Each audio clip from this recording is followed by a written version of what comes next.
Hello there. Welcome to the Society of Thoracic Surgeons Roundtable. Our topic today is burnout among cardiothoracic surgeons.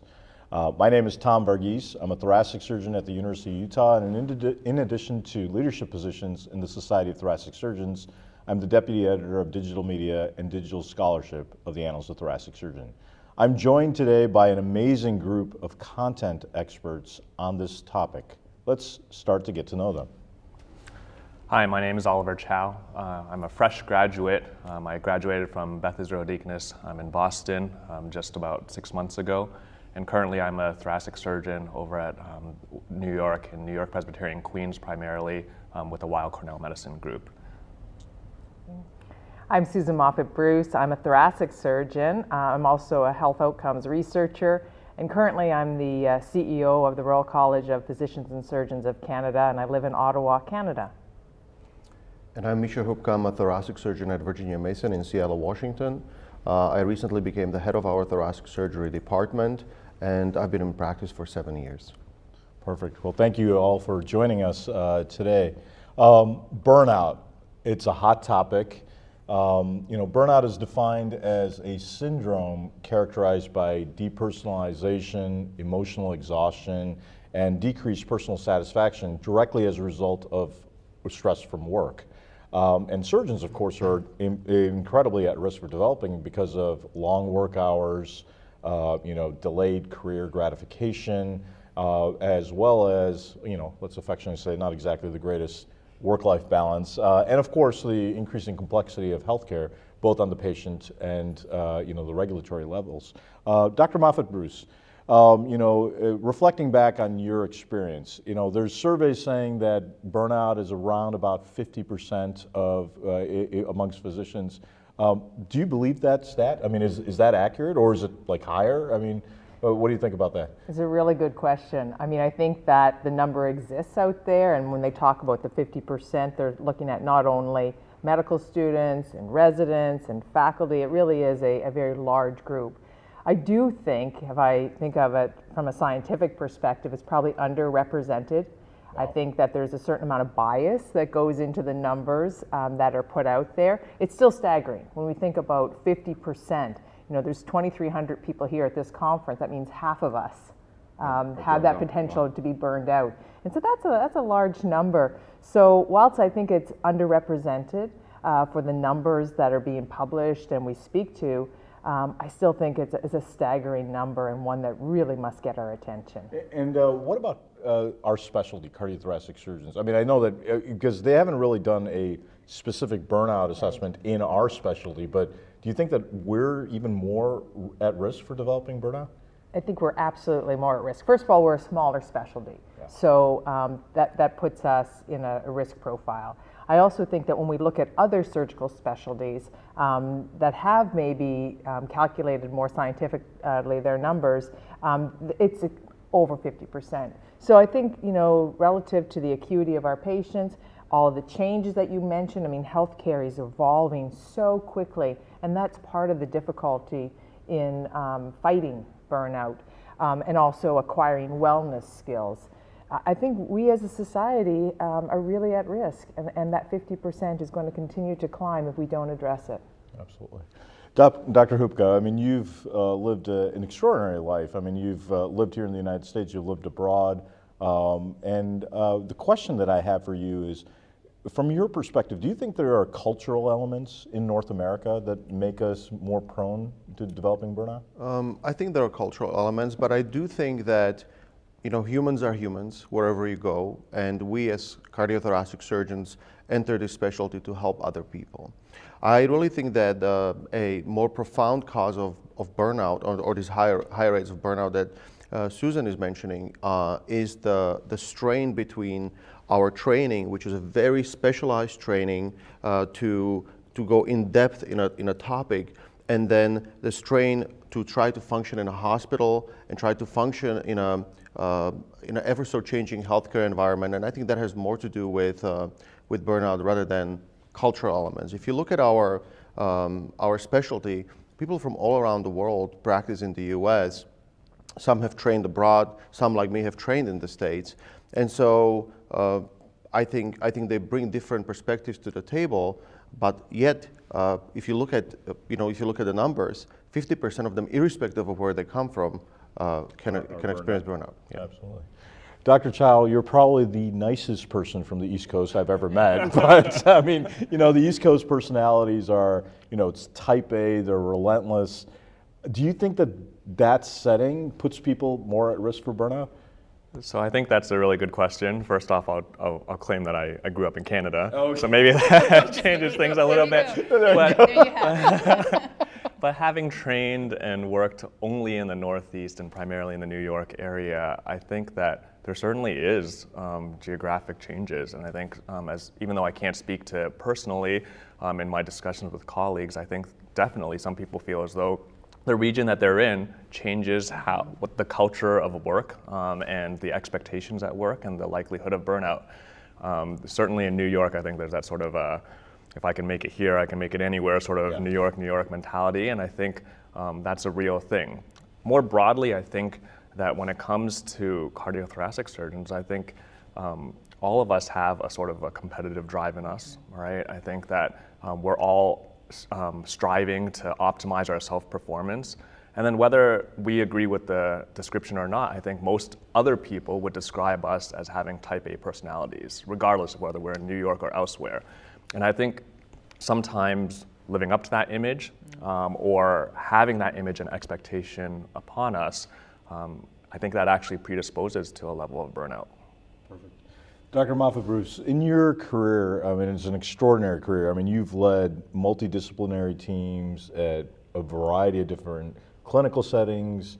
I mean, you've had small teams, you've had huge teams. I mean, heck, you lead all the efforts in Canada right now. Do you think that comparing different specialties, physicians versus nurses and others, do you think that physicians are more at risk, or do you think there are elements that increase burnout irrespective of what the discipline is? Again, a very good question. I think our focus has been perhaps maybe a little selfishly on physicians and surgeons. Yeah. I do think that we've underappreciated that nurses, physiotherapists, physician assistants, nurse practitioners are all at risk and perhaps as burnt out as we are. And I think that obviously our efforts to improve our wellness index, to improve our environment needs to be multidisciplinary and really engaging our team members. When you think about strategies to reduce the burnout, it's around engaging the team. And the team are our pharmacists and our nurses, really, and they're the ones that make our environment safer and more mindful and thoughtful. So I think we really have, it behooves us to engage our team members and not to think that we are the only ones that are in this burnout crisis. Absolutely. Are there any personal tips that you do? I mean, at work, at home. I mean, things absolutely. That you can share with the audience, or? Well, you kind of hit the nail on the head. As you go through your career, you meet so many new people. You're in so many new environments, and I think you develop a network, and you stay connected to those networks despite where you may be physically, or mentally, or professionally in your life. Networks matter. Friends matter. And taking the time to engage them, all levels of the organization or professional affiliation matters, and that keeps you less burnt out, for sure. Per se. Dr. Hubka, strategies that you've evolved, I mean, when you were living in Europe, when you were living here in the United States, I mean, are there common strategies that you used, irrespective of where you've been, in terms of trying to prevent burnout? I got interested in this topic talking to our residents. I train general surgery residents, not cardiothoracic specialty trainees, but many of them are interested in going into our specialty. And they're well aware of the high rates of burnout among cardiothoracic surgeons. They've even seen it in my institution. And so I've been reflecting on this quite a bit over the past few years. And I'll tell you, in my opinion, it's engagement and value alignment.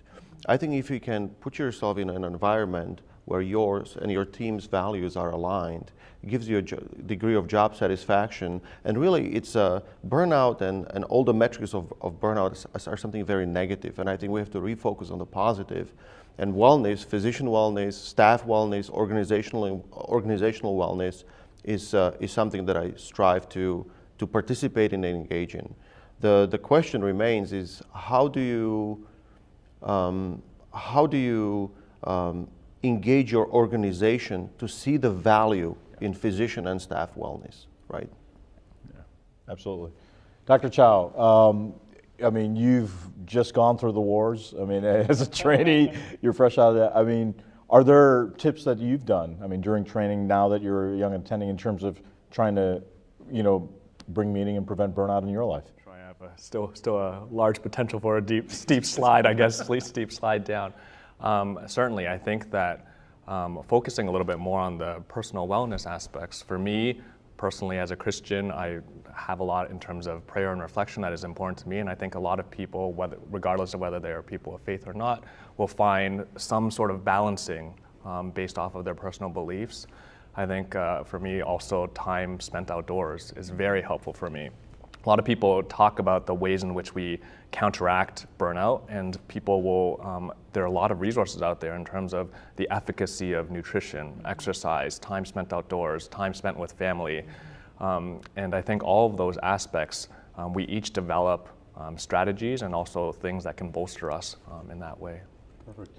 Well, this has been a phenomenal discussion, and obviously this is a topic that I'm hoping not only our organization, the Society of Thoracic Surgeons, but I hope that all organizations cutting across different disciplines really engage on this. It's time for concluding and final thoughts. We'll start with Dr. Chow. Any final tips or thoughts for our audience that you want to conclude on? Sure. I think that when it comes to burnout, I've been learning a lot about this because I've been studying it a little bit in terms of how trainees respond to burnout and how prevalent it actually is in burnout, is in trainee circles. And what I think is an important sort of recognition is that this is not something that has to be faced alone. It's something that we're all quite familiar with. It's not necessarily a distinction of like a clear dichotomous distinction of I'm burnt out, I'm not. These are things where a lot of things are interplaying simultaneously. Personal stressors at home, workplace stress, all of these things are moving and interacting and they can shift. But I think that certainly if individuals who are on the verge of being truly burnt out are able to find a sympathetic ear, someone to talk to, someone they trust and can confide in, I think that's certainly very helpful.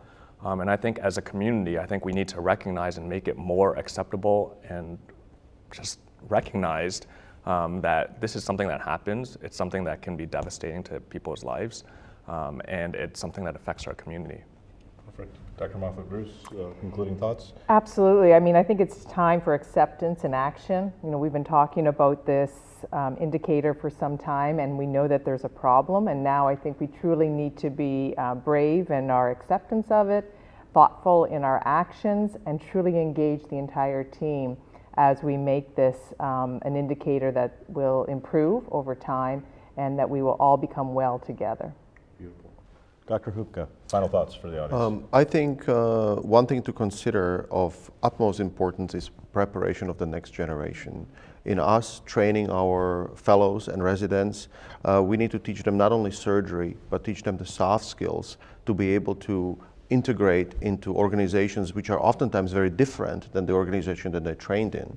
And if we can succeed in that, then perhaps over time we can improve some of this problem. Perfect. Well, thank you all for taking time out of your extraordinarily busy schedules to really discuss this important topic. I think the final thoughts that we have to the audience members is this is a topic that I and all of us are glad that we're tackling as a specialty, but I think that, as is mentioned, if you need help, please feel free to reach out. You are not alone. We value, we cherish you, and we hope that you succeed in everything that you do in your life. Thank you.